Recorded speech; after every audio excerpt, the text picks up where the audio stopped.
ఆ మధురానగరంలో ఆ వీధులలో నుండి వెళుతున్న శ్రీకృష్ణ బలరాముల్ని చూడటానికి మేడ మీద ఎంతోమంది స్త్రీలు చేరి వాళ్ళల్లో వాళ్ళే ఒకరినొకరు చూపించుకుంటూ మాట్లాడుకుంటూ ఆ కృష్ణుణ్ణి వర్ణించుకుంటున్నారు.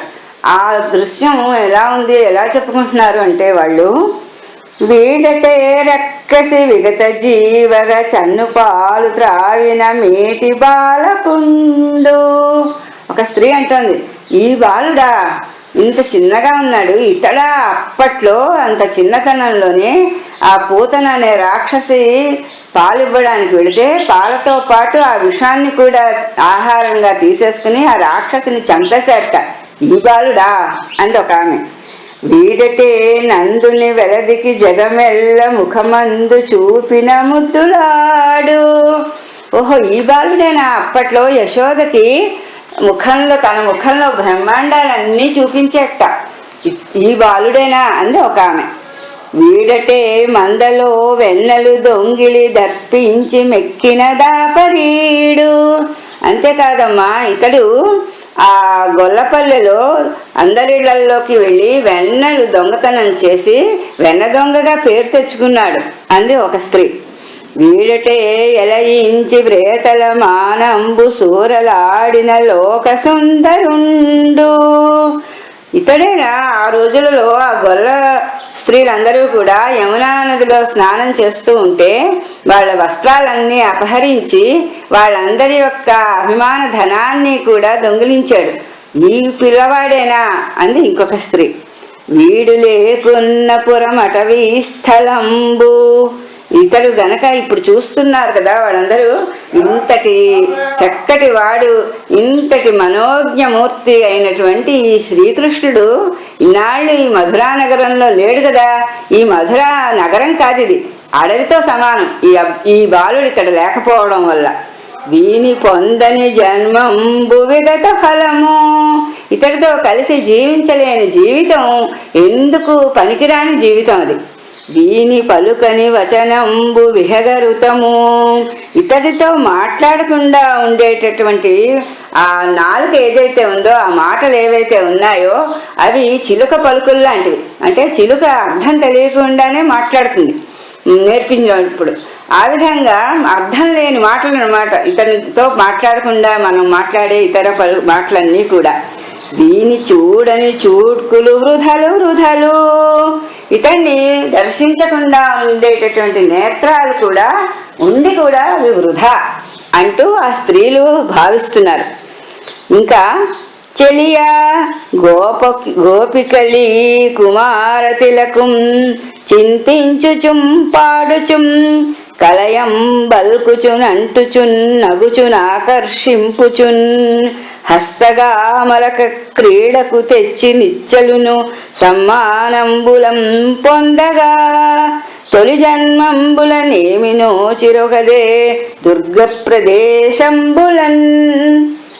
ఈ మహాత్ముడిలాగా ఈ తేజోరూపంగా విలసిల్లిపోతున్నటువంటి కృష్ణుణ్ణి చిన్నతనం నుండి చూస్తూ అతనితో పాటలు పాడుకుంటూ ఆటలు ఆడుకుంటూ అతనితో చక్కగా సంభాషిస్తూ అతని స్పర్శ సుఖాన్ని పొందుతూ ఎంతో చక్కగా అతనిని తమ సౌందర్యంతో ఆకర్షిస్తూ ఉండేటటువంటి ఆ గోప స్త్రీలు ఉన్నారు కదా ఆ గోకులంలో, వాళ్ళు నిజంగా పూర్వ జన్మలలో అడవుల్లో ఎంతో గొప్ప తపస్సు చేసి ఉంటారు. అందుగురించే ఈ గోపబాలుడిగా పెరిగాడు తను. అక్కడ పెరిగి ఆ స్త్రీలందరికీ కూడా ఎంతో సంతోషాన్ని కలిగించాడు. ఎలా ఉన్నాడు శ్రీకృష్ణుడు అక్కడ అంటే కరతలామలకంగా ఉన్నాడు. వాడు కరతలామలకం అంటే చేతిలో ఉసిరికాయ, అరచేతిలో ఉసిరికాయ ఉన్నట్లుగా అని అర్థం. అరచేతిలో ఉన్న ఉసిరికాయని మనం ఎంతో సులువుగా భుజించగలం. చేతిలో ఉన్నదాన్ని మనం ఏదైనా సరే వెంటనే ఆస్వాదించగలం కదా.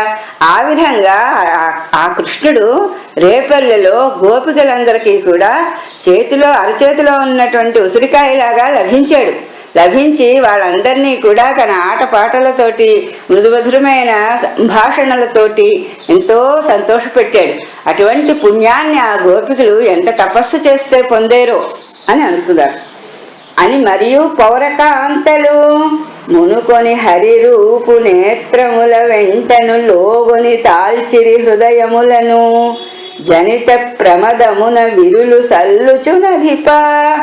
ఈ విధంగా వాళ్ళల్లో వాళ్ళే అనుకుంటూ పువ్వులు తీసుకుని వచ్చారు. ఆ మేడ పైభాగాల మీద నిలబడుతున్నప్పుడు ఆ పువ్వులన్నీ కూడా శ్రీకృష్ణుడి మీద జల్లుతున్నారు.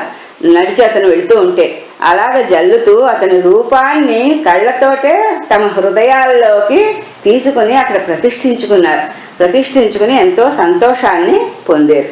మరియును నానావిధ గంధములు ప్రసూన ఫలాదులును హరిత శుభలాజములు కానికలిచ్చుచు విప్రులు మానుగా పూజించిరా కుమారోత్తములన్. ఆ వీధులలో అతను వెళుతూ ఉంటే ఆ మధురానగరంలో ఉండేటటువంటి బ్రాహ్మణులందరూ కూడా అతను దర్శనం ఇవ్వగానే రకరకాల పువ్వులు, పండ్లు, ఎన్నో రకాలైనటువంటి బహుమతులు అన్నీ అతనికి సమర్పిస్తున్నారు. తర్వాత బంగారు రంగులో అంటే పసుపు రంగులో ఉండేటటువంటి అక్షతల్ని అతని మీద జల్లుతున్నారు. ఆ విధంగా వాళ్ళ సంతోషాన్ని ప్రకటిస్తున్నారు. ఆ సమయంబున నగరద్వారంబు నుండి వచ్చు రాగకారుండగునొక్క రజకుంగని హరి ఇట్లనియే. ఆ సమయంలో వీళ్ళకి ఎదురుగా ఆ నగర ద్వారం నుంచి ఒక చాకలివాడు కనిపించాడు వస్తూ. ఆ చాకలివాడి దగ్గర రకరకాల వర్ణాలతో ఉన్నటువంటి వస్త్రాలు ఉన్నాయి. ఆ వస్త్రాలన్నీ చూశాడు శ్రీకృష్ణుడు. చూసి ఈ విధంగా అంటున్నాడు, విందులమై నరేశ్వరుని వీటికి వచ్చితి మేము, మాకు మా మందలలోన కట్టికొన మంచి పటంబులు లేవు, నీ ముడిన్ సుందర ధౌత చేలములు శోభిలుచున్నవి తెమ్ము, నిన్ను మేలుండెడున్ ఇమ్ము రాజు దశన్ అల్లురము ఓ రజకాన్వయాగ్రణి. ఓ రజకుడా, రజకుడు అంటే చాకలివాడు అనమాట. ఓ చాకలివాళ్లలో శ్రేష్ఠుడిగా కనిపిస్తున్నావు నువ్వు. మేము ఈ నగరానికి రాజుగారు ఆహ్వానించగా అతిథులుగా వచ్చాం. అయితే మేము గొల్లపల్లి నుంచి వచ్చాం కదా, నీ దగ్గర నీ మూట ఉంది ఆ వస్త్రాలది. ఆ మూటలో ఎన్నో మంచి శుభ్రమైనటువంటి మంచి అందమైనటువంటి వస్త్రాలు ఉన్నట్లుగా కనిపిస్తోంది. మా గోకులంలో ఇటువంటి వస్త్రాలు ఎప్పుడు మేము చూడలేదు. అందు గురించి ఆ వస్త్రాలు మాకు ఇవ్వు, ఇస్తే మేము ధరిస్తాం. ఎందుకంటే మేము రాజుగారికి మేనల్లుళ్ళం కూడా. మాకు ఇచ్చినంత మాత్రాన నీకేమీ నష్టం లేదు. అందు గురించి ఆ వస్త్రాలు మాకు ఇవ్వు, నీకు చాలా మేలు కలుగుతుంది అని శ్రీకృష్ణుడు చెప్పాడు. అనిన రోషించి వాడిట్లనియే. దాంతో ఆ రజకుడికి చాలా కోపం వచ్చింది.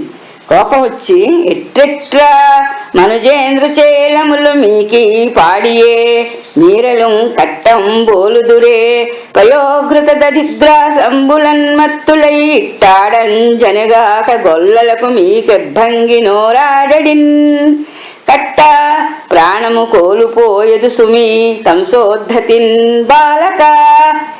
ఓ ఏమిటేమిటి, మీకు ఈ బట్టలు కావాలా అంటున్నాడు కోపంగా. ఇది ఎవరు అనుకున్నారు? మా మహారాజు గారి వస్త్రాలు.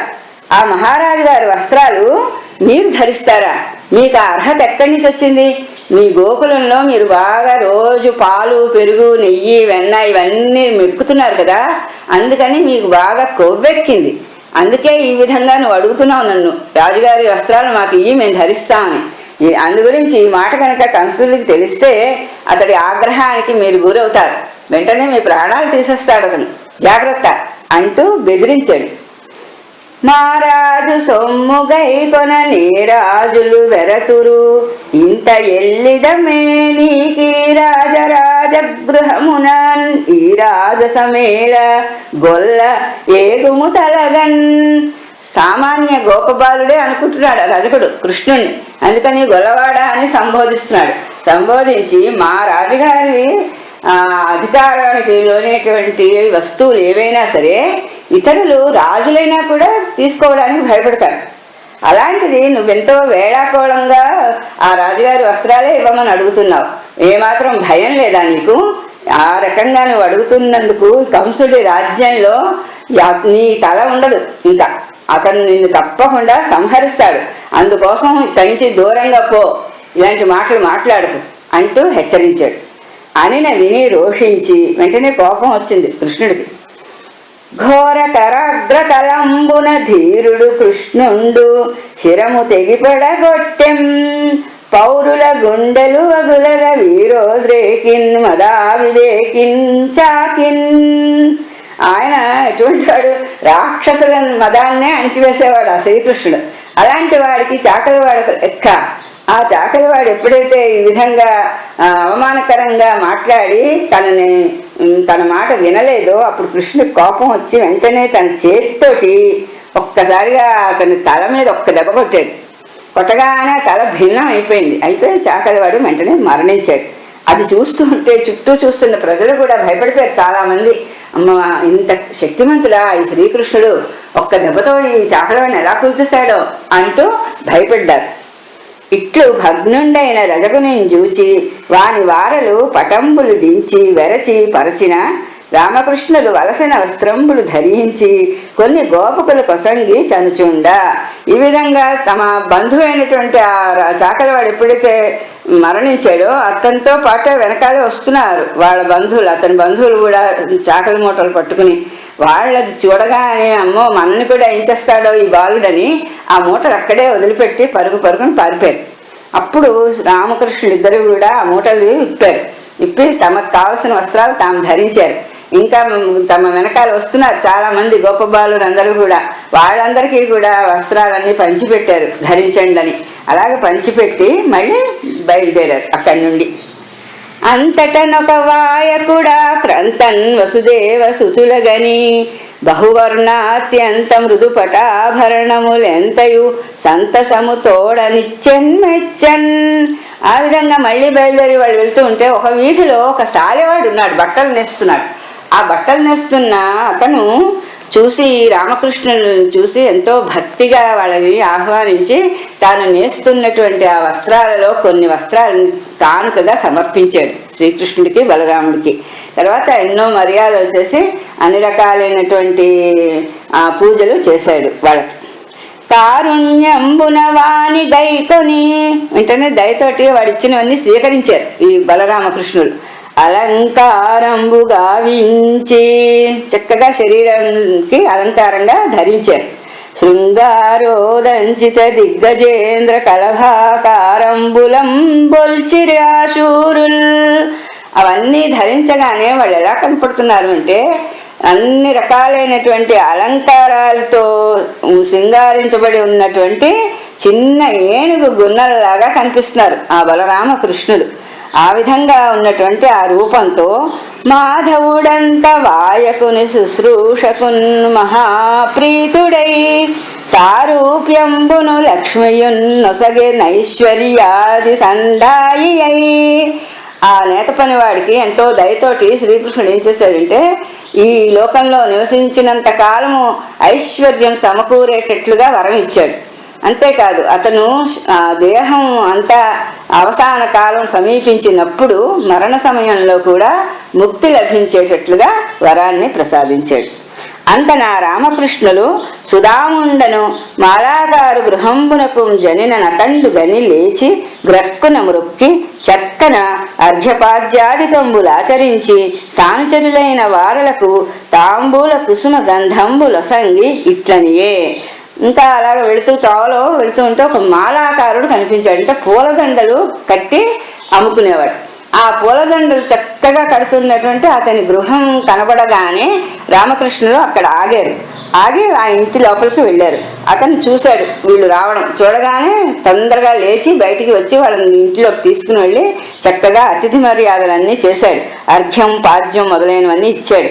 తర్వాత రామకృష్ణులతో పాటు వచ్చినటువంటి గోపబాలులను కూడా ఆదరించి తాను అల్లినటువంటి ఆ పూలదండలు అందరికీ సమర్పించి నమస్కారం చేసి పావనమయ్య నాకులము పండిత పంబు గృహంబు లక్ష్మికిన్ సేవితమయ్యన్ ఇష్టములు సేకురే విశ్వనిదానమూర్తులై భూవలయంబు గావనిటు పుట్టిన మీరలు రాకజేసి నేనే విధమాచరింతు పనులయ్యవి బంటన్ ఎరుంగ చెప్పరే.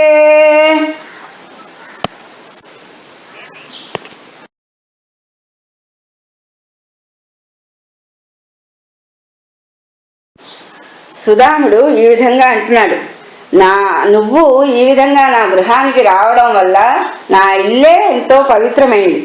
తర్వాత నాకెంతో ఐశ్వర్యం కూడా నీ పాదం నా ఇంట్లో మోపడం వల్ల లభిస్తుంది. నా తపస్సు ఫలించింది.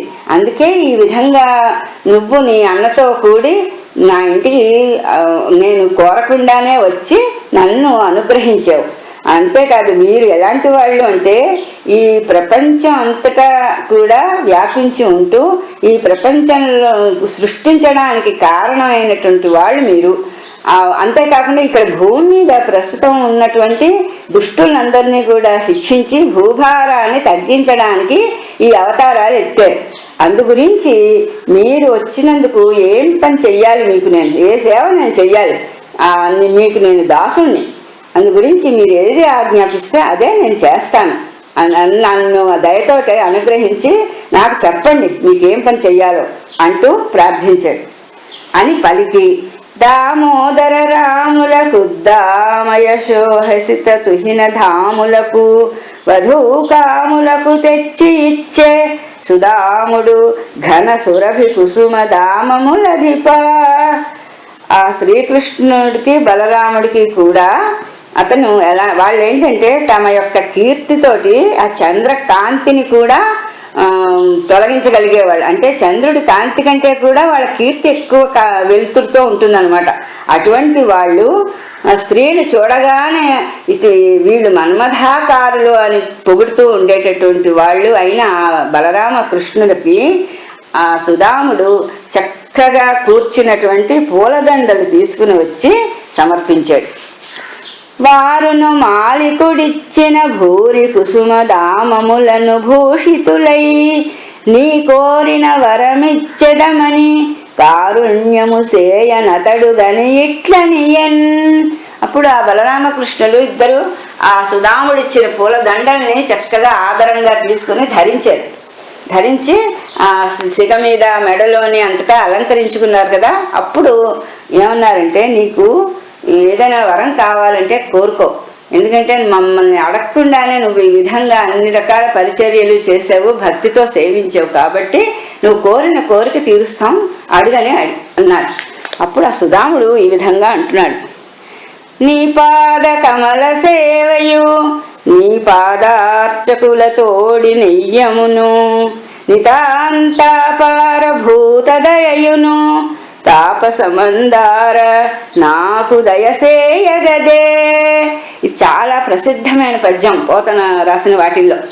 అతను ఏమీ కోరలేదు, ఏమన్నాడంటే నీ పాద కమల సేవ ఎల్లప్పుడూ నేను కలిగి ఉండాలి, అంటే నీ పాదాలని సేవించే అదృష్టం కలగాలి నాకు. తర్వాత నీ పాదార్చకుల తోడి నెయ్యము, నీ పాదాలను ఎవరైతే సేవిస్తూ ఉంటారో అటువంటి వాళ్ళ స్నేహం కావాలి. తర్వాత నీ నితాంతాపార భూతదయ, అంటే ఈ లోకంలో నివసించేటటువంటి సర్వ ప్రాణుల ఎడలా కూడా దయాగుణం కలిగి ఉండేటట్టు వరం ఇవి ప్రసాదించు నాకు స్వామి, అంతకంటే వేరే ఏమీ అవసరం లేదన్నాడు. ఆ మూడు ఉంటే ఈ లోకంలో అందరూ కూడా చాలా సన్మార్గులుగా పేరు తెచ్చుకుంటారు, అంతే కదా. ఎప్పుడూ ఆ భగవంతుడైనటువంటి అతని పాదాలను సేవించడం, ఆ భగవద్భక్తులతోటి స్నేహం చేయడం, సకల ప్రాణుల ఎడ సమభావాన్ని కలిగి ఉండడం, ఈ మూడే అందరికీ కావలసినటువంటి ముఖ్యమైన గుణాలు. అవే అడిగాడు ఆ సుదాముడు. అందు గురించి ఈ విధంగా ఎప్పుడైతే అతను అడిగాడో అని వేడుకొనినిచ్చి, అప్పుడు సరే నీకు ఆ విధంగానే జరుగుతుంది అంటూ కోరిక తీరుస్తామని చెప్పి మాధవుండు ఆ మాలికునకు బలాయు కీర్తి సంపదలు సంగి వాని గృహంబు వెడలి రాజవీధిం చని. అయితే అతను అడిగినట్లుగా ఆ మూడు నీకు లభిస్తాయని చెప్పారు, కానీ ఇంకా వాళ్ళ అనుగ్రహాన్ని అతని మీద చూపదలుచుకుని ఆ సుదాముడికి బలము, ఆయుష్, తేజస్సు, కీర్తి, సిరి సంపదలు అన్నీ కలగాలని చెప్పి కూడా వరాలు ఇచ్చారు. ఇచ్చి మళ్ళీ అక్కడి నుంచి బయలుదేరి రాజవీధిలో ప్రయాణం సాగించారు. ఆ నలినాక్షుడు గాంచెను నానాలేపముల భాజనము సేకొనుచుం పూని చనుదెంచు దానిని ఆనన రుచి నిచయ వినమితాబ్జం కుబ్జన్. ఆ విధంగా వాళ్ళు వెళుతున్న సమయంలో వాళ్ళ ఎదురుగా ఒక స్త్రీ వస్తుంది. ఆమె పద్మం లాంటి ముఖాన్ని కలిగి ఉంది. అంటే పద్మం కంటే కూడా అందంగా ఉంది ఆమె ముఖం. కానీ ఆమె ఎలా ఉందంటే పొట్టిగా వామనాకారంలో ఉంది. కుబ్జ అంటే పొట్టిగా ఉండే స్త్రీ అనమాట. ఆ స్త్రీని చూశాడు శ్రీకృష్ణుడు. ఆమె చేతిలో పాత్రలు ఉన్నాయి. ఆ పాత్రల నిండా కూడా రకరకాలైనటువంటి గంధాలు, అంటే శరీరానికి అలదుకునేటటువంటి సుగంధాలతో నిండినటువంటి ఆ పాత్రలు ఉన్నాయి ఆమె దగ్గర. అప్పుడు అది చూసి శ్రీకృష్ణుడు ఇలా అంటున్నాడు, ఎవ్వరి దానవు లేపములెవ్వరికి కోరి కొనుచు నేగెదు, నీ పేరెవ్వతే మాకిమ్మిన్నియు నివ్వటిలెడు చక్క నగుచు నీరజనేత్ర. ఆమెని, నువ్వు ఎక్కడి నుంచి వస్తున్నావు, నీ పేరేంటి, ఈ గంధాలన్నీ కూడా ఎవరి కోసం తీసుకెళ్తున్నావు, ఈ సుగంధాలన్నీ ఎవరికి తీసుకెళ్ళి సమర్పించాలనుకుంటున్నావో తెలియదు, కానీ మాకు కొన్ని ఇవ్వు, ఇస్తే మేము కూడా వీటిని అలంకరించుకుంటాం. అలాగ మేము అలంకరించుకుని మేము సంతోషిస్తే నీకు కూడా నీ రూపం ఎంతో చక్కగా ప్రకాశిస్తూ ఉంటుంది, నీకు సంతోషం కలుగుతుంది అంటూ శ్రీకృష్ణుడు ఆ కుబ్జతోటి అన్నాడు. అప్పుడు ఆ కుబ్జ తనని వ్యంగ్యంగా పరిహసిస్తున్నాడు కృష్ణుడు అనుకుని అనిన ఆ ఎవల ఇట్లనియే. అప్పుడు ఆమె ఈ విధంగా జవాబు చెప్తోంది, చక్కని వాడవౌదు సరసంబుల నొంపకుం ఎల్లవారికి చక్కదనంబులెక్కడివి, చారు శరీర త్రివక్రయండ్రు నేనిక్కము కంసుదాసిని వినిర్మల లేపన విద్యదాన నన్మిక్కిలి రాజు మెచ్చున్ తగమీరు విలేపనముల్ ధరింపరే. ఓ శ్రీకృష్ణ, నువ్వైతే చాలా చక్కగా ఉన్నావు, నిజమే. అలాంటప్పుడు నువ్వు చక్కగా ఉన్నావు కదా అని ఇతరుల్ని పరిహాసం చెయ్యవద్దు. ఎందుకంటే అందరికీ చక్కదనం ఎక్కడి నుంచి వస్తుంది? నువ్వు అందగాడివైతే అవ్వచ్చుగాక, అందరికీ చక్కదనం రావాలంటే ఎక్కడి నుంచి వస్తుంది? అందుకోసం నువ్వు ఆ విధంగా నన్ను పరిహాసంగా మాట్లాడవద్దు. నన్ను త్రివక్ర అంటారు అందరూ, ఎందుకంటే నా శరీరం 3 వంకరలు తిరిగి ఉంది. అందుకోసం నన్ను అందరూ త్రివక్ర అని పిలుస్తూ ఉంటారు. అయితే నేను కంసుడికి దాసిని. ఆ కంసుడికి సంతోషాన్ని కలిగించేటట్లుగా రకరకాల లేపనాలన్నీ తయారు చేయడమే నా విద్య. ఆ లేపనాలన్నీ తయారు చేసి తీసుకుని వెళ్ళి అతనికి ఇచ్చి ఆయన మెప్పుని పొందుతూ ఉంటాను. మీరు కావాలని అంటున్నారు కాబట్టి సరే కొన్ని తీసుకోండి, ఇందులో నుండి తీసుకుని మీకు అలంకరించుకోండి మీరు, కానీ నన్ను ఇలా పరిహాసం మాత్రం చెయ్యవద్దు అంటూ ఆ కుబ్జ జవాబిచ్చింది.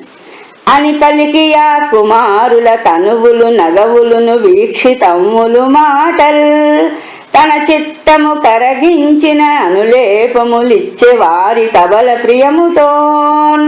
ఈ విధంగా అంటూ ఆ కంసుడి దాసి అయినటువంటి కుబ్జ ఆ బలరాముడు శ్రీకృష్ణుడి యొక్క అందమైన రూపానికి, వాళ్ళ నవ్వులకి, వాళ్ళ చూపులకి, వాళ్ళ మాటలకి తన మనస్సు కరిగిపోతోంది.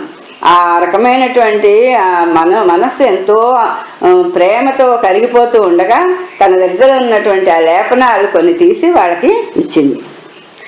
ఇవ్విధంబున కుబ్జ ఇచ్చిన లేపంబులన్నీయు తాను దేహమున నలది. ఇవ్విధంబున కుబ్జ ఇచ్చిన లేపంబులన్నీయు తాను దేహమున నలది కొని ప్రసన్నత నొంది కుబ్జమువ్వంకల యొడలు సక్కగా నొత్తియును పదలచి తత్పదంబుల మీద తన పదంబులు త్రొక్కి హస్తాంగుళ ద్వయమబల గౌద క్రింద విప్పుగా నిడి కృష్ణుడు మీదికి నెత్తిన వక్రతలెల్ల మాని చక్కనైన చిత్త జన్ము బాణముక్రియ కొమరు మిగిలి పురుదు యుకుజయుగంబు సొంపు సేయ తరుణి సుందరమూర్తి అయి కమల నయను చూచి కాంక్షతోడా. ఎప్పుడైతే ఆ కుబ్జ ఈ విలేపనాలన్నీ కూడా ఇచ్చింది కదా, ఇచ్చినప్పుడు చాలా సంతోషించాడు శ్రీకృష్ణుడు. సంతోషించి అవన్నీ తనకి అందాన్ని కలిగించేటట్టుగా శరీరానికి పూసుకున్నారు. పూసుకున్న తర్వాత మనసులో ఏమనుకున్నాడంటే, ఈమె త్రివక్ర కదా, ఈ త్రివక్ర అయిన రూపాన్ని నేను సరిచేస్తాను అనుకున్నాడు ఆ కుబ్జని. అనుకుని ఆమె పాదాల మీద తన పాదాలు గట్టిగా మోపి ఆమె గడ్డం కింద చేయి పెట్టి మీదకి గట్టిగా ఎత్తాడు, లేవనెత్తాడు ఆ గడ్డాన్ని. ఎప్పుడైతే అతను ఆ విధంగా పాదాల మీద పాదాలు మోపి ఆ గడ్డం కింద చెయ్యి మోపి మీదకి లేవనెత్తాడో ఆ వక్రతలన్నీ పోయాయి. ఆమె శరీరంలో ఉండేవి వక్రతలన్నీ పోయి నిటారుగా అయిపోయింది. కుబ్జ రూపం కూడా పోయిందనమాట. పోయి చక్కటి స్త్రీ ఆకారం ధరించింది. చూడటానికి మన్మధుడి బాణంలాగా ఉంది. ఆ రూపం అంత చక్కగా ఉంది ఆమె. ఆ విధంగా జగన్మోహనంగా అయినటువంటి ఆ రూపంతో ఆమె శ్రీకృష్ణుని చూస్తూ వేంచేయుము నా ఇంటికి పంచశరాకార యనుచు పైకొంగాకర్షించి హరిదిగిచ కామిని పంచాశుగ బాణజాల భగ్న హృదయై. ఎప్పుడైతే కుబ్జ రూపం ఒక్కసారిగా మారిపోయిందో ఆమెకి ఇతన్ని చూడగానే ఎంతో మోహం కలిగి ఆయన ఉత్తరీయాన్ని పట్టుకుని నువ్వు ఇప్పుడు ఎక్కడికి వెళ్ళవద్దు, మా ఇంటికి రా, నేను తీసుకుని వెళ్తానంటూ ఆహ్వానించింది. అప్పుడు ఆ కృష్ణుడు కామిని తిగిచిన కృష్ణుడు రాముని వీక్షించి నగుచు రాజానన మత్కామితము తీర్చి పిదపన్ని మందిరమునకు వత్తు నీడలుగకుమి. అప్పుడు కృష్ణుడు నవ్వుకుంటున్నాడు బలరాముని చూస్తూ. నవ్వుకుని ఈ విధంగా అన్నాడు, ఇప్పుడు కాదు, నేను ఒక పని మీద వచ్చాను ఈ మథురా నగరానికి. నా పని పూర్తయిన తర్వాత మీ ఇంటికి వస్తాను, వచ్చి నిన్ను అనుగ్రహిస్తాను, ఇప్పటికి వదిలిపెట్టని చెప్పి ఆమెను వదిలించుకున్నాడు. వదిలించుకొని అని వీడుకొలు పెట్టే వీడుకోలు ఇచ్చి కృష్ణుడు విపణి మార్గంబునంజని అంటే ఆ విపణి అంటే బజార్ అనమాట, అంటే అన్ని వస్తువులు విక్రయించేటటువంటి స్థలం, అంగడి వీధి అనమాట. అటువంటి అంగడి వీధిలోకి వెళ్ళాడు. అక్కడికి వెళ్ళిన తర్వాత తాంబూల మాలిక గంధంబులను బహువిధంబులైన కానికలను పౌరులిచ్చినం పరిగ్రహించుచు ధనుష్యాల కరిగి అందు. ఆ విధంగా అతను ఆ అంగడి వీధిలో వెళుతూ ఉంటే అక్కడ ఉండేటటువంటి వర్తక శ్రేష్ఠులందరూ కూడా వాళ్ళందరికీ తాంబూలాలు, పూలమాలలు, గంధం అన్నీ సమర్పిస్తున్నారు. సమర్పించి వాళ్ళ నమస్కారాలు చేస్తున్నారు. అలాగా చేస్తూ ఉంటే ఆ పౌరులందరినీ కూడా పరామర్శ చేస్తూ అలాగా నడుచుకుంటూ వెళుతూ అక్కడ ధనుష్శాల ఉంది. ఆ ధనుష్శాల అంటే ధనుర్యాగం చేయడానికని కదా సంకల్పించాడు కంసుడు. ఆ ధనుర్యాగం చేసేటటువంటి స్థలంలో ఉన్నటువంటి శాలకి వెళ్ళారు. సురరాజు వింటి కైవడి గురుతరమై భూరి వీరగుప్తంబై దుస్తరమైన విల్లు పొడగని నరులు వలదనంగ బిట్టు నగి వికసితుడై. అక్కడ ఒక ధనస్సు ఉంది పూజ చేసినటువంటిది. ఆ ధనస్సు చూడటానికి ఎలా ఉంది అంటే ఇంద్రుడి తాలూకు ధనస్సులాగా ఉంది, అంత అందంగా ఎంతో బలంగా. అటువంటి ఆ ధనస్సుని ఎంతో మంది భటులు కావలి కాస్తున్నారు, ఎవరు దగ్గరికి రాకుండా. అలాగా ఉన్నటువంటి ధనస్సును చూసి అందరూ వద్దు వద్దు అంటున్నా కూడా ఆ ధనస్సు దగ్గరికి ఉత్సాహంగా వెళ్ళాడు శ్రీకృష్ణుడు. వెళ్ళి బంధుల్మేళన వామహస్తమున చాపం బెత్తి మౌర్వీలతా సంధానం బునరించి కొంచెపు తెగన్ శబ్దించుచున్ ధీరతా సింధుండాహరి దాని ఖండితముగా చేసెన్ జనుల్ చూడగా గంధేభంబు రసాల దండము నొగిన్ ఖండించు చందంబునన్. అక్కడికి వెళ్ళిన తర్వాత కృష్ణుడితో పాటు వస్తున్నారు కదా చాలా మంది గోపకులందరూ. వాళ్ళందరూ కూడా పొగుడుతున్నారు శ్రీకృష్ణుడిని, మంచి పని చేస్తున్నావు, వెళ్ళు వెళ్ళు, చూడు అంటూ. అలా వాళ్ళందరూ పొగుడుతూ ఉండగా తను అక్కడి దగ్గరికి వెళ్ళాడు. ధనుస్సు దగ్గరికి వెళ్ళి తన ఎడమ చేతితో దాన్ని ఎత్తాడు. ఎత్తి కుడి చేతితో దాని అల్లెత్రాడుని బిగించడానికి ప్రయత్నం చేశాడు. అలాగా అల్లెత్రాడు బిగిస్తున్నప్పుడు ఒక ధ్వని అందులో నుంచి పుడుతుంది, అంటే టంకార ధ్వనిలాగా తీగ మీటినట్లుగా ధ్వని వస్తుంది. అలాగా మ్రోగిస్తూ ఆ ధ్వని చేస్తూ ఉండగా ఆ అల్లెతాడుని రెండవ కొసకి ధనస్సు తాలూకు రెండవ కొసకి బిగించబోయాడు. బిగించుతున్నప్పుడు ఏం జరిగింది, అది 2 ముక్కలు అయిపోయింది, ఒక్కసారిగా విరిగిపోయి. ఆ ముక్కలు అయిపోయినప్పుడు ఆ విధానం చూడటానికి ఎలా ఉంది అంటే ఆ దృశ్యం ఒక పెద్ద ఏనుగు చెరుకు తోటలోకి వెళ్ళి ఆ చెరుకు గడని తొండంతో పెకిలించి ఎంత సులువుగా 2 ముక్కలు చేస్తుందో అంత సులువుగా ఆ పెద్ద ధనస్సు శ్రీకృష్ణుడి చేతిలో ముక్కలైపోయింది. కోదండ భంగ నిర్గత నాదము వీనులకు భీషణంబై ఆశారోదంతరములు నిండుచు భేదించెన్ భోజ విభుని బింకమునధిప. ఆ విల్లు విరుగుతున్నప్పుడు పెద్ద శబ్దం కలిగింది. ఆ శబ్దం అంతా కూడా భూనభోంతరాళాలంతటా కూడా నిండింది. ఆ ధ్వని ఆ కంసుడి చెవుల్లో కూడా పడింది, అంతఃపురంలో ఉన్న కంసుడికి. ఆ కంసుడు భోజ వంశానికి చెందినవాడు కదా, అందుకు భోజ భూ విభుడు. అతను అంతవరకు ఉన్న ధైర్యం కాస్త ఈ ధ్వని ఎప్పుడైతే విన్నాడో ఉన్న ధైర్యం కూడా పోయింది. అబ్బా ఏమిటి ధ్వని అనుకున్నాడు. ఇంత ధ్వని వెలువడడానికి కారణం ఏమిటి అనేది తెలియట్లేదు. అప్పుడు అద్దిర రాచ విరిచెనర్భకుడెంతయు శంకలేక నేడుద్దవిడిన్ సహింపదగదుగ్రత పట్టుద మంచు క్రుద్ధులై గ్రద్దన లేచి తద్ధనువు కావలి వారరుదేర వారిన ఇద్దరు కూడి పట్టి మడియించిరి కార్ముక ఖండహస్తులై. అయితే ఆ ధనస్సు విరిగి పడిపోయినప్పుడు దానికి కాపలాగా ఉన్నటువంటి భటులందరూ కూడా మన మహారాజు గారి విల్లుని ఈ బాలులో వచ్చి ఖండించేశాడు. అందు గురించి ఇతన్ని మనం వదిలిపెట్టకూడదు, బంధించాలి అంటూ ఒక్కసారి చుట్టుముట్టారు. ఈ విధంగా చుట్టుముట్టినటువంటి వాళ్ళందరినీ కూడా ఈ బలరాముడు కృష్ణుడు విరిగి 2 ముక్కలు అయిపోయినటువంటి ఆ ధనస్సునే పట్టుకున్నారు. చెరొక ముక్క పట్టుకుని ఆ ధను తాలూకు ఖండంతో వాళ్ళందరినీ మోదేసి చంపేశారు. అట్లు రామకృష్ణులు మధురాపురంబున విహరించి వెడలి విడుదలకు జనిరి అంతా. ఈ విధంగా ఆ మధురా నగరాన్ని చూడటానికి వెళ్ళి ఆ చాకలి వాడినేమో అంటే సంహరించాడు. ఆ తర్వాత ఆ నేత పనివాడి దగ్గర చక్కటి వస్త్రాలు పుచ్చుకున్నాడు. ఆ కుబ్జ శరీరాకృతిని చక్కగా చేశాడు. ఆ తర్వాత సుధాముడిని అనుగ్రహించాడు. ఈ ధనుర్యాగ సమీపానికి వెళ్ళి ఆ ధనస్సుని విరక్కొట్టాడు. ఇన్ని పనులు చక్కగా చేసి మళ్ళీ బలరామకృష్ణులు ఇద్దరు కూడా తమ పుర ఉద్యానవనంలో విడిది చేశారు కదా, అక్కడికి వెళ్ళిపోయారు. గగన్ ఆ సమయంలో ఏం జరిగిందంటే అంధకారం 4 వైపులా కూడా ఆవరిస్తోంది. అంటే సాయంత్రం అవుతోంది అనమాట. సాయంత్రం అవుతున్న సమయంలో అక్కడ ఎలా ఉంది అనేది, ఆ సూర్యాస్తమయం ఎలా ఉంది, అలాగే చంద్రోదయం ఎలా ఉంది అనేది ఇప్పుడు ఇక్కడ వర్ణిస్తున్నాడు. గగనారణ్య చరాంధకార గజముం కాలాహ్వే వ్యాధుడచ్చుగ పట్టన్ గమకించి మచ్చిడుటకై చూతాంకుర శ్రేణి చేనొగి కల్పించిన కందుకంబనగా సూర్యుండంత వీక్షింపగా తగే మంద ప్రభతోడ పశ్చిమ మహాధాత్రీ ధరేంద్రంబునన్. అక్కడ సూర్యాస్తమయం జరుగుతోంది.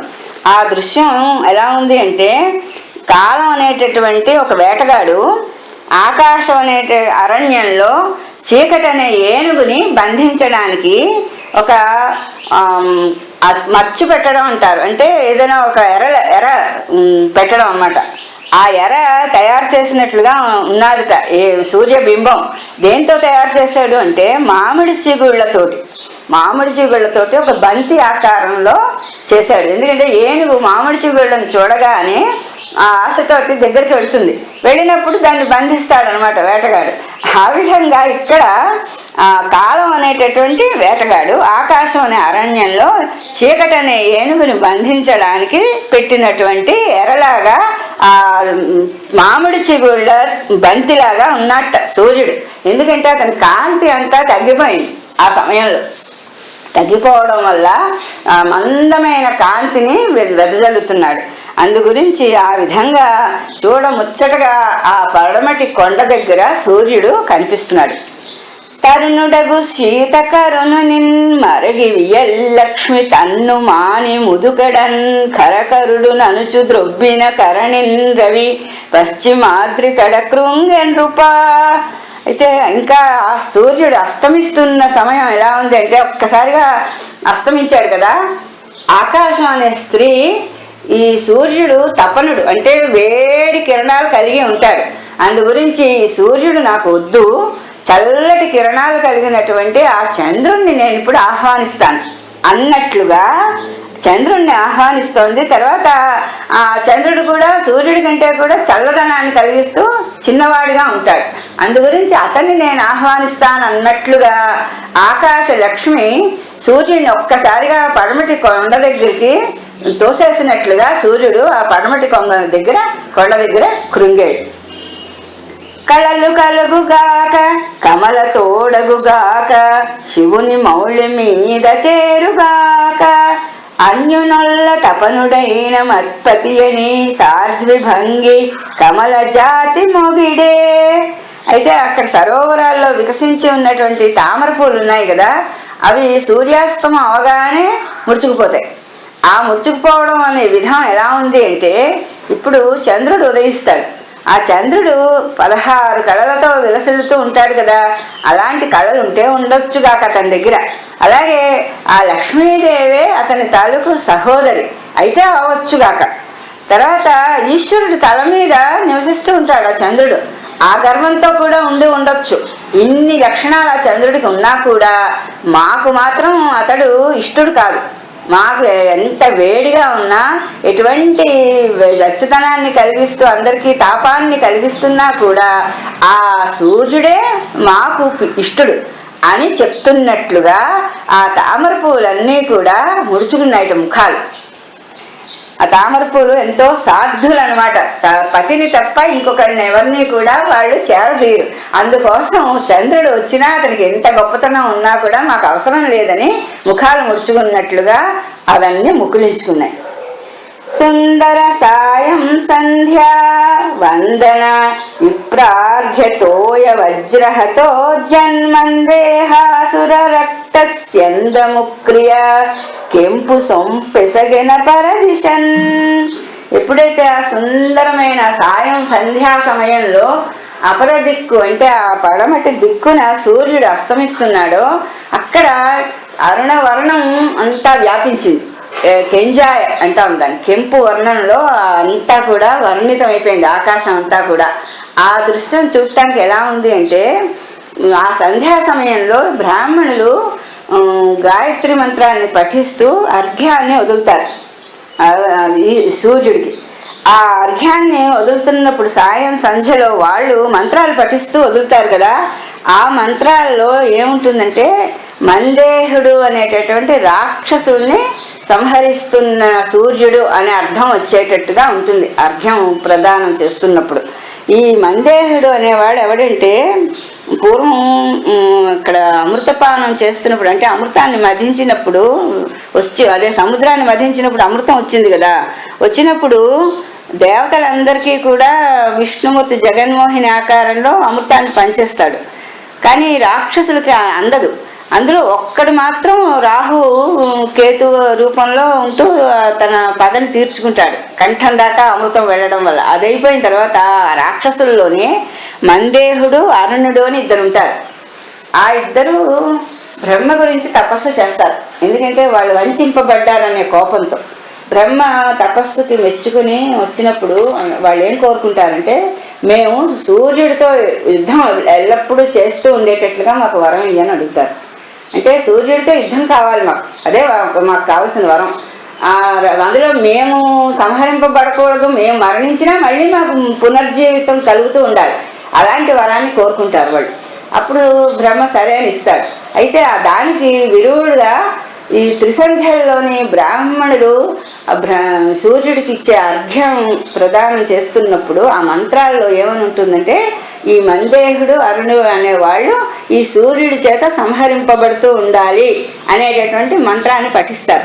అందువల్ల ఏం జరుగుతుందంటే, వీళ్ళ విప్రులు ఎప్పుడైతే ఆ మంత్రాన్ని పఠిస్తారో ఆ సూర్యుడితో యుద్ధం చేస్తున్న వాళ్ళు సంహరింపబడతారు.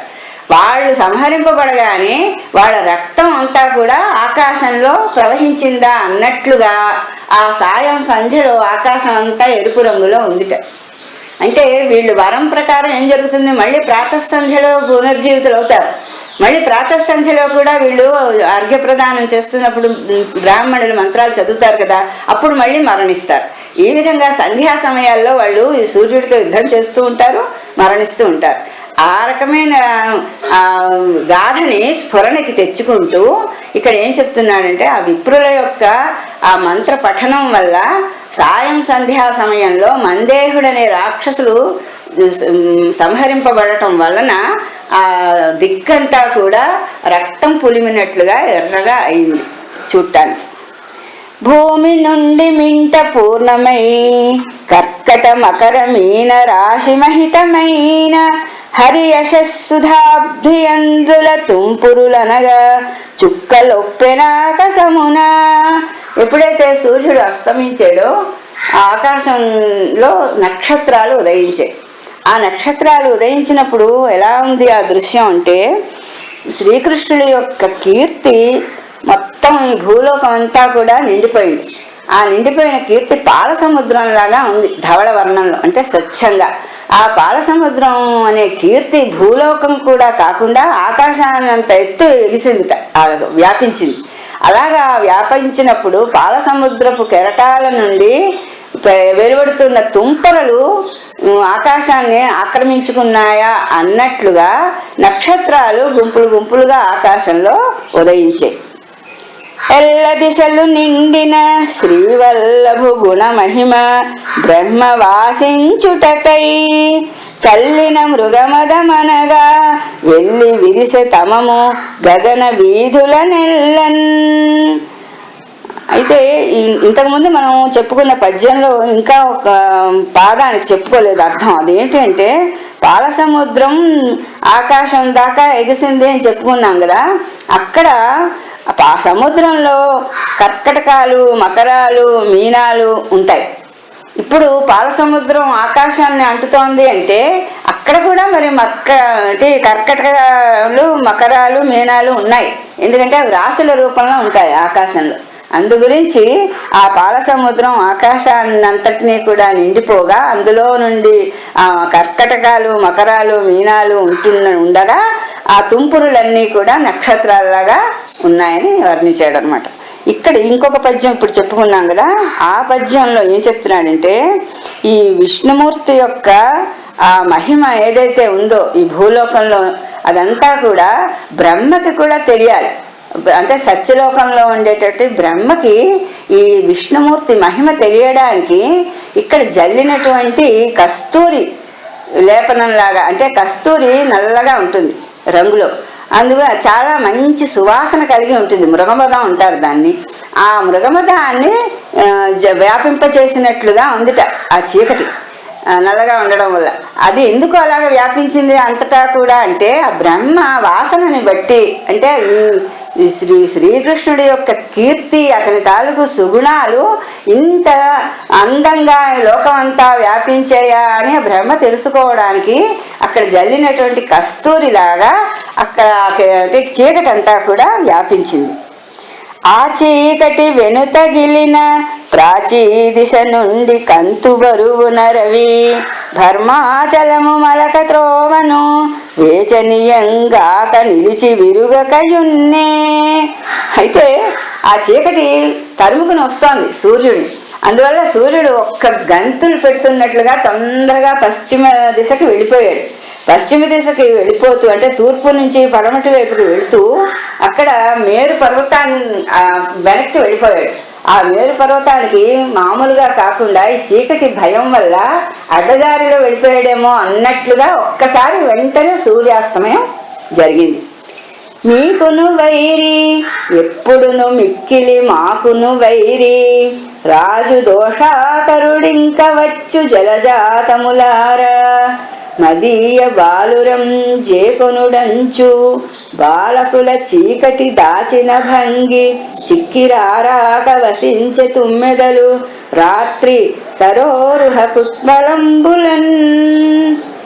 చీకటి ఏమంటుందట, అక్కడ తామర పూలు ఉన్నాయి, సరోవరాల్లో వికసించిన తామర పూలు. ఆ తామర పువ్వులతో చీకటి ఈ విధంగా అంటోంది. ఏమని అంటే, ఆ దోషాకరుడైనటువంటి రాజు, రాజు అంటే చంద్రుడు అని ఒక అర్థం ఉంది కదా, ఆ రకంగా దోషాకరుడు అతను. దోషము అంటే రాత్రి అని కూడా అర్థం, తప్పు అని ఒక అర్థం, రాత్రి అని ఒక అర్థం. అయితే ఇక్కడ తప్పు కాకుండా రాత్రి అనే అర్థం తీసుకోవాలి. ఈ దోషాకరుడు అంటే రాత్రిని చేసేటటువంటి ఆ రాజు అంటే చంద్రుడు ఇంకా వస్తాడు. ఎందుకంటే చీకటి అయిపోయింది కదా, సూర్యాస్తమయం, అందు గురించి అతను వస్తాడు. వచ్చినప్పుడు మా పిల్లలు ఆ దోషాకరుడు అయిన రాజు వస్తే చాలా ప్రమాదంలో పడతారేమో, ఎందుకంటే అతడు మాకు శత్రువు. అంటే చీకటికి శత్రువు కదా చంద్రుడు. చంద్రోదయం ఎప్పుడైతే అవుతుందో చీకట్లు తొలగిపోతాయి. అందుకోసం ఆ చీకటి అంటుంది నాకు శత్రువే చంద్రుడు, మీకు కూడా శత్రువే. ఎందుకంటే సూర్యుడిని అస్తమించిపోవడంతో చంద్రుడు ఉదయిస్తే పద్మాలన్నీ మొక్కులించుకుపోతాయి. అందు గురించి పద్మాలకు కూడా చంద్రుడు శత్రువు అనమాట. మన ఇద్దరికీ కూడా శత్రువే అతను. అందు గురించి మీరేం చేస్తారంటే మా బాలకులను అందరినీ కూడా మీ దగ్గర అప్పచెప్తున్నాం, వీళ్ళని జాగ్రత్తగా రక్షించండి అని చెప్పి ఆ పద్మాలకి తుమ్మెదలని అప్పగించేట. తుమ్మెదలను వాటి బాలకులుగా భావించి చీకటి అలాగా భావించి వాటిని అప్పగించినప్పుడు ఆ పద్మాలు ఎప్పుడైతే ముగుళించుకుపోయాయో అందులో తుమ్మెదలు ఉన్నాయి.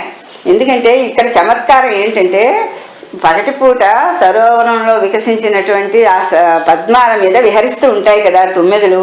ఆ విహరిస్తున్న తుమ్మెదలకి సాయంకాలం అయిపోయింది, ఇంకా చీకటి అయిపోతుంది అని తెలియకపోవడంలో ఇంకా తేనెని తాగుతూ అక్కడే ఉండిపోయినప్పుడు ఎప్పుడైతే సూర్యాస్తమం అయిందో వెంటనే తామరపూలన్నీ ముకుళించుకుపోవడంతో తుమ్మెదలకు బయటికి రావడానికి త్రోవలేదు, అందులోనే ఉండిపోవాల్సి వచ్చింది.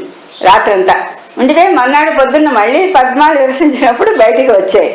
అది కవి చమత్కరిస్తున్నాడు అనమాట. ఇక్కడ ఆ పద్మాలలో తుమ్మెదలు నల్లగా ఉంటాయి కాబట్టి చీకటి తన బాలకులందరినీ కూడా పద్మాల రక్షణలో ఉంచిందిట.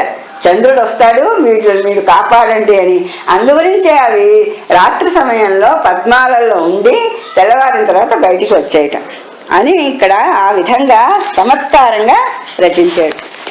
ప్రాచీదిశాంగన ఫాలతలంబున దీపించు సింధూర తిలకమనగా దర్పించి విరహుల ధైర్యవల్లులు త్రెంప దర్పకుండెత్తిన దాత్రమనగా నలిగి కాలకిరాతుడు అంధకార మృగంబు ఖండింప మెరయించు ఖడ్గమనగా గగన తమాల వృక్షము తూర్పు కొమ్మను లలితమై మెరయు పల్లవమనంగా తొగలు సంతసిల్ల దొంగలు భీతిల్ల కడలి మిన్ను ముట్టి కడలు కొనగా పొడిచ శీతకరుడు భూరిచ కోరక ప్రీతికరుడు జార భీతికరుడు. ఈ విధంగా చీకటి వ్యాపిస్తూ ఉన్న సమయంలో అక్కడ చకోర పక్షులకేమో ఎంతో ఆనందాన్ని కలిగిస్తూ, తర్వాత అక్కడ ఉండేటటువంటి జారులకి చోరులకి కూడా భయాన్ని కలిగిస్తూ చంద్రుడు ఉదయించాడు తూర్పు దిక్కులో. ఆ ఉదయించిన చంద్రుడు ఎలా ఉన్నాడు అంటే ఒక స్త్రీ ముఖం మీద అలంకరించిన కుంకుమ బొట్టులాగా ఉన్నాడు. ఆ తర్వాత కాలం అనేటటువంటి బోయవాడు ఒక మృగాన్ని అంటే చీకటి అనే మృగాన్ని ఖండించడానికి పట్టుకున్న కొడవల్లాగా ఉన్నాడు, కత్తిలాగా. తర్వాత ఆకాశం అనేటటువంటి ఒక వృక్షానికి కొమ్మలో మెరుస్తున్నటువంటి మెత్తని చిగురాకులాగా ఉన్నాడు. అతన్ని చూసిన వెంటనే కలువలన్నీ వికసించాయి. తొగలు అంటే కలువలన్నీ వికసించాయి సంతోషంతో. అయితే దొంగలు మాత్రం భయపడుతున్నారు, ఎందుకంటే ఆ వెన్నెలలో వాళ్ళు దొంగతనానికి వెళ్తే పట్టుబడిపోతారు. ఆ రకంగా వాళ్ళు భయపడుతున్నారు. సముద్రం మాత్రం అలలు ఉప్పొంగుతూ ఉంటే ఆ ఆకాశాన్ని అంటుతూ ఎంతో సంతోషాన్ని ప్రకటించింది. చంద్రుడు పౌర్ణమి వేళ సాగరం ఎంతో ఉప్పొంగుతూ ఉంటుంది, అది ఆటు పోటు అని చెప్తూ ఉంటాం కదా. ఆ విధంగా సముద్రం చంద్రోదయం అవగానే ఎంతో సంతోషిస్తుంది తన కుమారుడు కాబట్టి. దర్పిత తారాధిప పరిసర్పిత కిరణౌఘ మిళిత సకల దివంబై ఏర్పడి కమల భవాండము కర్పూరపు క్రోవి భంగి కనుపట్టె నృపా. ఈ విధంగా చంద్రుడు ఎంతో ప్రకాశంతో ఆకాశ వీధిలో వెలిగిపోతూ ఉంటే ఆ వెన్నెల పుచ్చ పువ్వులాగా ఈ ఆకాశం అంతా కూడా వ్యాపించింది. అలాగా వ్యాపించడం వల్ల చూడటానికి బ్రహ్మాండం అంతా అంటే ఈ లోకం అంతా కూడా ఎలా కనిపిస్తోందంటే తెల్లని కర్పూరపు చూర్ణం నింపినటువంటి ఒక మంచి భరిణలాగా కనిపిస్తుంది. కర్పూర చూర్ణం తెల్లటి రంగులో ఉంటుంది కదా, ఈ లోకం అంతా కూడా కర్పూర చూర్ణంతో నిండినటువంటి భరిణలాగా అందంగా కనిపిస్తోంది. ఆరేయి గోపయుతులై క్షీరాన్నము గుడిచి రామకృష్ణులు మది కంసారంభమెరిగి ఇష్ట విహారంబుల నప్రమత్తులయ్యుండిరిటన్. ఈ విధంగా ఆ సూర్యాస్తమయము చంద్రోదయము అయిన తర్వాత అక్కడ ఆ ఉద్యానవనంలో విడిది చేసినటువంటి ఆ బలరాముడు శ్రీకృష్ణుడు తర్వాత మిగిలిన వాళ్ళందరూ కూడా చక్కగా పరమాన్నాలు వండుకున్నారు. అంటే పాలతోటి కలిసినటువంటి అన్నం వండుకుని తిని తర్వాత మనస్సులో ఆ కంసుడు జరిగిన విషయాలన్నీ తెలుస్తాయి. ఇప్పుడు ఉదయం చేసినవన్నీ అవన్నీ విన్న తర్వాత ఈ కంసుడు తర్వాత ఏ ప్రయత్నాలు చేస్తాడు మనల్ని శిక్షించడానికి అన్నది వాళ్ళు భావిస్తున్నారు, మనస్సుల్లోనే ఊహించుకుంటున్నారు, ఆ విధంగా మాట్లాడుకుంటున్నారు. ఆ విధంగా చేస్తూ ఎంతో జాగ్రత్తగా ఆ ఉపవనంలో కాలాన్ని గడిపారు. ఎందుకంటే ఆ రాత్రిపూట కూడా ఒకవేళ ఎవరైనా వచ్చి వాళ్ళని ఎదుర్కోవచ్చు. అందుకోసం జాగ్రత్తలు ఉంటూ అంతా కూడా ఉపవనంలో కాలాన్ని గడిపారు. తన పురికి రామకృష్ణులు సనుదెంచి నిజానుచరుల చంపుటయు మహాధనువు గదిసి విరుచుటయును విని కంసుడు నిదురలేక విహ్వలమతి అయి. ఈ విధంగా తన నగరానికి రామకృష్ణులు ఇద్దరు వచ్చారు. వచ్చిన తర్వాత ఈ పనులన్నీ చేశారు. తాను యాగం చేద్దాం అనుకున్నటువంటి ధనస్సును కూడా విరిచేశారు అన్న విషయాలన్నీ తెలుసుకున్నాడు కంసుడు. తెలుసుకున్న తర్వాత ఇంకా నిద్ర పట్టలేదు ఆ రాత్రి కంసుడికి. ఇవన్నీ వింటూ ఉంటే చాలా భయం కలుగుతోంది, కలత చెందిపోయింది మనస్సు అంతా కూడా. ఏమిటి ఇదంతా ఇలా జరుగుతోంది అన్న ఆలోచనతో కర్ణరంధ్రములు చేకప్పిన లోపలి ప్రాణఘోషము వినబడకడిందే. తోయాధికములందు తొంగి చూచిన ఎంత తలకానరాదయ్య తనువు మీద కరశాఖ నాసికాగ్రంబుపై నిడిచూడ గ్రహతారకలు రెండుగా నగపడే. వెలుగున నిలుచుండి వీక్షింపగా మేని నీడ సరంధ్రమై నేలదోచే అడుగు జాడ దృష్టమౌట లేదయ్యను. తరువులెల్ల హేమ తరువులగుచు మెరయుచుండెన్ కాల మృత్యు దగ్గర బుద్ధి ఎల్ల కలగే భోజపతికి. ఈ భోజపతి అంటే భోజ వంశంలో జన్మించినటువంటి ఆ కంసుడికి ఇంకా మరణకాలం సమీపిస్తోంది. కృష్ణుడు వచ్చేసాడు మధురా నగరానికి. అందువల్ల అతనికి ఆ సూచనలన్నీ కనిపిస్తున్నాయి. ఇప్పుడు ఏం సూచనలు కనిపిస్తున్నాయంటే అతడు చెవుల్లో ఏదో ఆ కృష్ణుడి తాలూకు చేస్తున్న పనుల తాలూకు శబ్దం వినిపిస్తోందేమో అన్న భయంతో చెవులు రెండు మూసుకుంటున్నారు. చెవులు గట్టిగా మూసుకున్నప్పుడు మామూలుగా జీవించి ఉండే ప్రాణికి ఒక రకమైనటువంటి లోపల ఉండే ప్రాణి సంచారం తెలుస్తుంది. ఒక రకమైన శబ్దం తలలో వినిపిస్తున్నట్లుగా ఉంటుందన్నమాట. అది తనకి వినిపించటం లేదు చెవులు మూసుకున్నా కూడా. ఆ ప్రాణవాయువు యొక్క సంచారం తెలియటం లేదు చెవులు మూసుకున్నా కూడా. ఆ తర్వాత అద్దంలో కానీ నీళ్లల్లో కానీ చూసుకుంటున్నప్పుడు ముఖం కనిపించటం లేదు, అంటే శరీర భాగం మొండం కనిపిస్తోంది, తల కనిపించటం లేదు. తర్వాత ముక్కు మీద వేలు పెట్టుకుని ఆకాశం వైపు చూస్తున్నాడు. నక్షత్రాలు గ్రహాలు వాటిని పరిశీలనగా చూస్తున్నప్పుడు ఏం జరుగుతోందంటే ఒక్కొక్కటి రెండు రెండుగా కనిపిస్తున్నాయి. వెలుతురులో నిలబడి నీడను చూసుకున్నప్పుడు నీడ కనపడటం లేదు శరీరం తాలూకుది. ఎందుకు నీడ కనపడటం లేదా అనుకుని చూస్తే నీడ ఉంది కానీ మధ్యన రంధ్రాలు పడిపోయినట్లుగా ఉంది నీడంతా కూడా. నడుస్తున్నప్పుడు పాదాల గుర్తులు నేల మీద కనిపించటం లేదు. ఆ తర్వాత చెట్లన్నీ కూడా బంగారు రంగులో ఉన్నట్టుగా కనిపిస్తున్నాయి. అంటే ఏంటి, అతనికి చిత్త విభ్రమ కలుగుతోంది. ఆ విభ్రమ కలగటం వల్ల ఉన్నది లేనట్లుగా లేనిది ఉన్నట్లుగా ఆ విధంగా దృష్టంతా కూడా చెదిరిపోయి కనపడటం లేదు సరిగ్గా. గరళము తినుటయు ప్రేతము పరిరంభించుటయున్ నగ్న భావుడవుటయున్ శిరమున తైలము వడుటయు ఖరపతి నెక్కుటయునతడు కలలో గనియన్. పోని కొంచెం నిద్ర పట్టింది అనుకునేసరికి కళలు వస్తున్నాయి, దుస్వప్నాలు. అందులో ఏం కనపడుతున్నది అంటే విషాన్ని తాగుతున్నట్లుగా అనిపిస్తోంది. ఒకప్పుడు ఒక శవాన్ని కావలించుకున్నట్లుగా కనిపిస్తోంది. తర్వాత దిగంబరంగా సంచరిస్తున్నట్లుగా అనిపిస్తోంది. తల మీద నూనె పడుతున్నట్లుగా అనిపిస్తోంది. గాడిదనెక్కి ఊరేగుతున్నట్లుగా అనిపిస్తోంది. ఇవన్నీ కూడా దుస్వప్నాలు. మరణ భయం కలిగిన వాళ్ళకి ఈ విధమైన స్వప్నాలు వస్తాయని పెద్దవాళ్ళు అంటూ ఉంటారు. మరియు రక్తకుసుమ మాలికాధరుండై ఒక్కరుండును నెక్కడేనియం జనుచున్న వాడనని కలగాంచి, ఇంకా ఏం కల వచ్చిందంటే ఎర్రటి పూలదండలు ధరించి ఒక్కడే ఏకాకి అయి ఎక్కడికో విడిపోతున్నట్లుగా కల వస్తోంది. ఈ విధంగా కల రాగానే మరణహేతుక భీతి చింతాక్రాంతుండే నిద్ర చెందక వేగించుచున్న సమయంబున, ఇలాంటి కలలు రావడంతో మరణ భయం ఆవేశించింది మనస్సులో. ఆవేశించడంతో ఆ దుఃఖం కలిగి ఆ నిద్ర రావటం లేదు. ఇంకా రాత్రంతా అలా మేలుకునే గడిపాడు. అలా గడుపుతున్న సమయంలో అరుణ హరి నఖర విడదళిత గురు తిమిరేభేంద్ర కుంభకూట వినిర్ముక్త రుధిర మౌక్తికముల క్రియ సురపతి దిశ కెంపు తోడ చుక్కలు మెరసెన్. అంత రాత్రి అయిపోయింది, ఇంకా వేకోజాము కూడా అయిపోయింది, అరుణోదయం కాబోతోంది. అందు గురించి ఆ సూర్యుడు అనేటటువంటి సింహం తన గోళ్లతో ఆ చీకటి అనేటటువంటి ఏనుగుని చీల్చేస్తే ఆ ఏనుగు కుంభస్థలంలో నుండి బయటపడ్డ ముత్యాలలాగా, అంటే కుంభస్థలంలో ముత్యాలు ఉంటాయని అంటారు. ఏనుగు కుంభస్థలం గనక చీలిస్తే అందులో ముత్యాలు ఉంటాయట. ఆ రకమైనటువంటి విషయాన్ని ఇక్కడ సమర్థిస్తున్నాడు అనమాట కవి. ఆ మంచి ముత్యాలు ఏనుగు కుంభస్థలంలో నుండి బయటపడినప్పుడు తెల్లటి రంగులో ఉండవు, ఎందుకంటే రక్తంతో కలిసి ఉంటాయి కదా, అందువల్ల ఎర్రగా కనిపిస్తూ ఉంటాయి.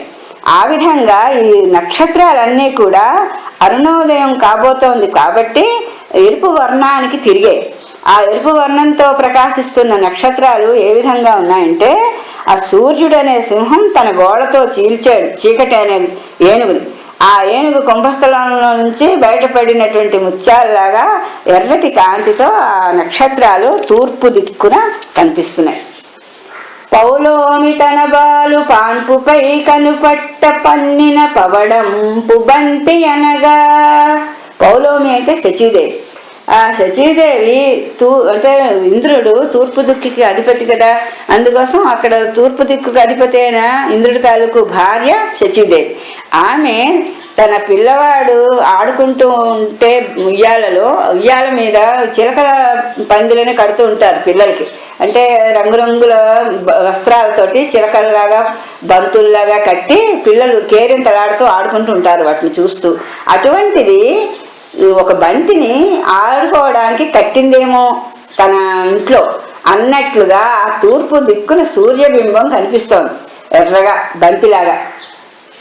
ఆయురర్ధముల వ్యయంబులొత్తిలి చాటు కాలజాంఘికు చేతి ఘంటయనగా, కాలం అనేటటువంటి వార్తాహరుడు అంటే వార్తలు చేరవేసేవాళ్ళు ఈ వార్త ఈ విధంగా వ్యాపించాలంటూ వీధులు తిరుగుతూ ఉంటారు. ఆ వీధులు తిరుగుతున్నప్పుడు ఏం చేస్తారు, చేతిలో ఉన్న గంటని మోగిస్తూ ఉంటారు గణగణ.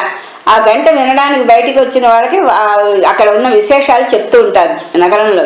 అలాంటి వాడిలాగా కాలం అనేటటువంటి వార్తాహరుడు ఇక్కడ ఉండేటటువంటి లోకుల యొక్క ఆయుష్ సంపద ఇవన్నీ కూడా వ్యయం. ఆయుష్ అంటే ఇప్పుడు ధనం ఏదైతే వ్యయం అయిపోతుందో అంటే ధనం ఖర్చు అయిపోతుందని చెప్పడం అన్నమాట. ఏ ధనం అది అంటే ఆయుష్ అనే ధనం ప్రజలకి, జీవులకి. ఇప్పుడంటే ఒక్కొక్క రోజు గడుస్తూ ఉంటే ఒక్కొక్క రోజు తరిగిపోతున్నట్లే కదా ఆ ఆయుష్ అనే సంపద. అది చెప్తున్నట్ట సూర్యుడు చెప్తున్నట్లుగా ఒక గంటలాగా ఉన్నాడు, కాలపురుషుడి యొక్క చేతిలో ఉండే గంటలాగా. ఆయుష్ అనే సంపద మీకు నశించిపోతోంది సుమా అని చెప్పడానికి కాలపురుషుడు పట్టుకున్న గంటలాగా ఉన్నాడు. ఘనజంతు జీవిత కాలరాసుల విధి కొలువనెత్తిన హేమ కుంభమనగా, ఆ బ్రహ్మదేవుడు ఈ జీవులందరి నొసటిన ఎంత ఆయుష్ ఉంటుందో ఆ ప్రమాణం రాసి ఉంచుతాడు. ఆ రాసి ఉంచినటువంటి ప్రమాణం అంతా కూడా ఒక ధాన్యపు కుప్ప అనుకుంటే, ఆ ధాన్యపు కుప్పలో ఉండి ఒక్కొక్క రోజు ఒక్కొక్క కొంచెంతో ధాన్యం తీసేస్తూ ఉంటారు అనమాట. అలాగే ధాన్యపు కుప్ప అంతా తరిగిపోతుంది. అలాగే తరిగిపోయినప్పుడు అంటే బ్రహ్మదేవుడే కొలుస్తూ ఉంటాడు ఆ కొంచెంతో ఆ ఆయుష్ అనే ధాన్య రాశిని. అలాగా బ్రహ్మదేవుడు కొలవడానికి తీసుకున్నటువంటి ఒక కొంచెంలాగా ఉంది, అంటే పాత్రలాగా, బంగారు పాత్రలాగా కనిపిస్తోంది. ఇంకా పశ్చిమ తిక్కాంత పరగ కైసేయుచో ముందట నిడుకొన్న ముకురమనగా. ఆ పడమటి దిక్కు అనే స్త్రీ అలంకారం చేసుకోవడానికి తన ముందు ఉంచుకున్నటువంటి అద్దంలాగా ఉన్నట్ట. అంటే పడమటి దిక్కుకి తూర్పు దిక్కు సరిగ్గా ఎదురుగా ఉంటుంది కదా, ఆ ఎదురుగా తూర్పు దిక్కులో ఉదయిస్తున్న అరుణ బింబం పడమటి దిక్కు అనే స్త్రీ పెట్టుకున్నటువంటి అద్దంలాగా ఉంది. కోక తాపోపశమ దివ్య ఘుటిక అనగా చక్రవాక పక్షుల యొక్క తాపాన్ని ఉపశమింపచేసే మందు బిళ్ళలాగా ఉన్నట్ట. పద్మిని కాంత నోముల ఫలమనంగా రాత్రి అంతా కూడా నీటిలో నిలబడి తపస్సు చేస్తున్నటువంటి ఆ పద్మాల యొక్క తపస్సుకి ఫలితమేమో ఉదయిస్తున్నాడు సూర్యుడు అందుకే అన్నట్లుగా మూడు మూర్తుల సారంపు ముద్దయనగా. మూడు మూర్తులు అంటే బ్రహ్మ విష్ణు మహేశ్వరులు వాళ్ళ శక్తులన్నింటినీ కూడా కూర్చి చేసినటువంటి ఒక ముద్దలాగా ఉంటూ మిహిర మండలం ఉదయాద్రి మీద నొప్పే. ఆ మిహిర మండలం అంటే ఆ సూర్య మండలం అంతా కూడా ఆ సూర్యుడు ఆ ఉదయాద్రి మీద అంటే ఉదయపు కొండ అంటే తూర్పు కొండ మీద ఉదయించాడు. వచ్చెం చల్లని గాడ్పులు విచ్చెం కమలములు తమము విరిసి విలంబుల్ చొచ్చెం పద్మమరందము మెచ్చెం తుమ్మెదలు గ్రోలి మిహిరుడు ఒడమన్. ఎప్పుడైతే సూర్యుడు ఉదయించాడో వెంటనే ఆ వేకువజామునంతా అరుణోదయం అవుతున్న సమయంలో చల్లటి గాలి వీస్తోంది. తర్వాత సరోవరంలో ఉండే పద్మాలన్నీ వికసించిన తర్వాత చీకట్లు ఉన్నాయి కదా అవన్నీ కూడా సూర్యుడు రాగానే భయపడిపోయి ఎక్కడెక్కడ రంధ్రాలు గుహలు ఉన్నాయో చూసుకుని అక్కడికి వెళ్ళి దాక్కుంటున్నాయట. తర్వాత పద్మంలో ఉండేటటువంటి మకరందాన్ని అక్కడ బంధింపబడిపోయి ఇంత రాత్రంతా కూడా తుమ్మెదలు ఎప్పుడైతే సూర్యోదయం అయ్యి పద్మాలు మళ్ళీ వికసించాయో ఆ తుమ్మెదలన్నీ అందులో ఉండే మకరందాన్ని ఎంతో ఆనందంగా స్వీకరిస్తున్నాయి. సంకాశితోదయాచల పంకజ సఖ కిరణ రాగ పరిపూర్ణంబై పంకేరుహ గర్భాండము కుంకుమ సలిలంపు గ్రోవి కొమరున నొప్పెన్. ఇప్పుడు ఇదివరకు చంద్రుడు ఉదయించినప్పుడేమో లోకమంతా కర్పూరపు పరాగంతో నిండి ఉన్నటువంటి భరణిలాగా కనిపించింది అని చెప్పుకున్నాం కదా. ఇప్పుడు సూర్యుడు ఉదయించగానే ఎర్రటి ఆ కిరణాలతో కూడి ఈ బ్రహ్మాండం అంతా కూడా ఎరుపు రంగును సంతరించుకుంది. ఎరుపు రంగును ఎప్పుడైతే సంతరించుకుందో ఆ బ్రహ్మాండం అంతా ఎలా కనిపిస్తోందంటే కుంకుమ నీటితో కూడినటువంటి ఒక గాజు కుప్పెలాగా కనిపిస్తోందిట. ఆ విధంగా ఈ లోకమంతా కూడా అరుణిమని సంతరించుకుని ప్రభాత కాలం ఏతించిందనమాట.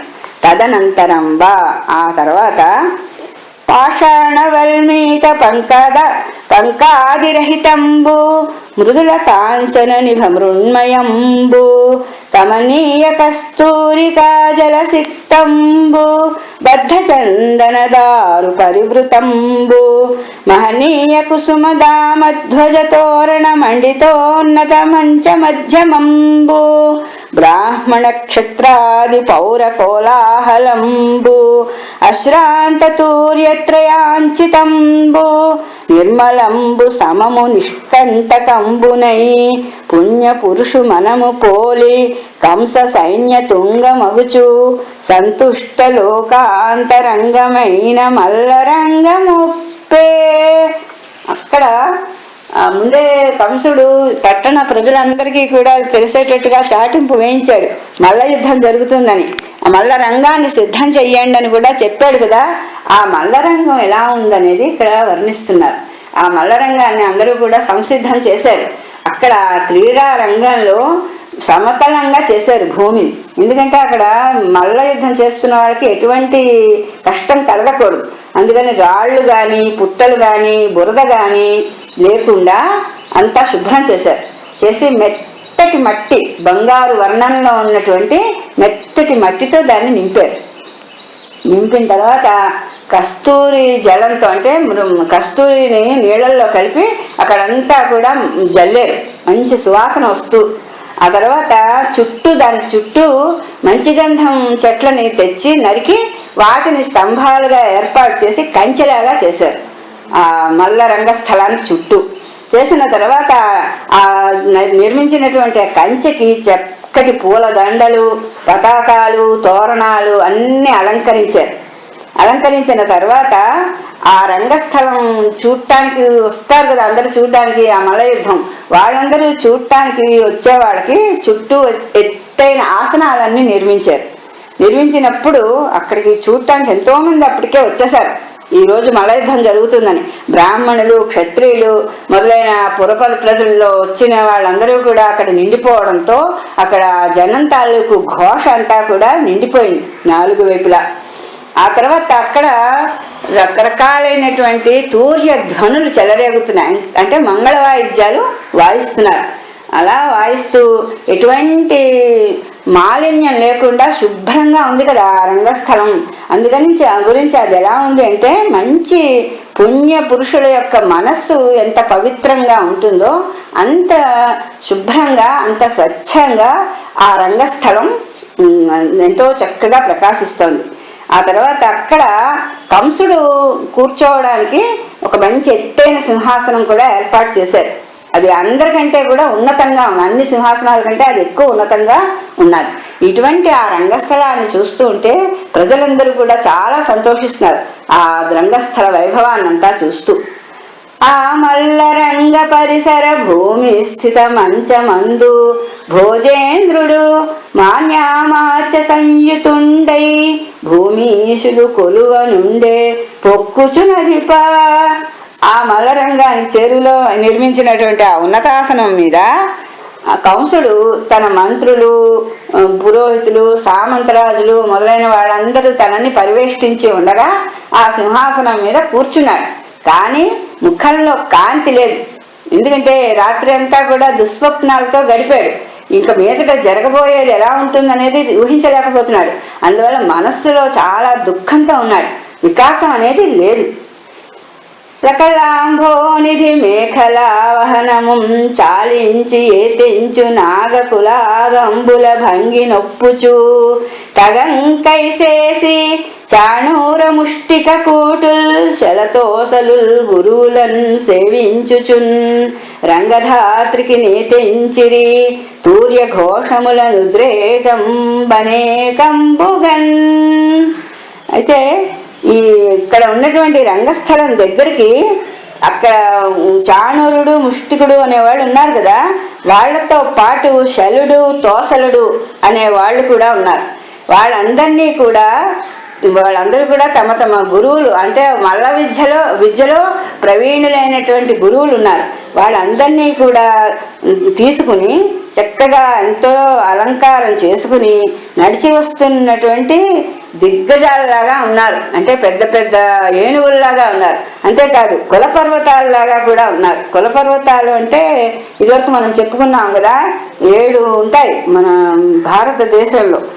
మహేంద్రో, మలయో, సహ్యో, తర్వాత శుక్తిమంతం, గంధమాదనము, వింధ్యం, పారియాత్రం అని 7 కులపర్వతాలు ఉన్నాయి.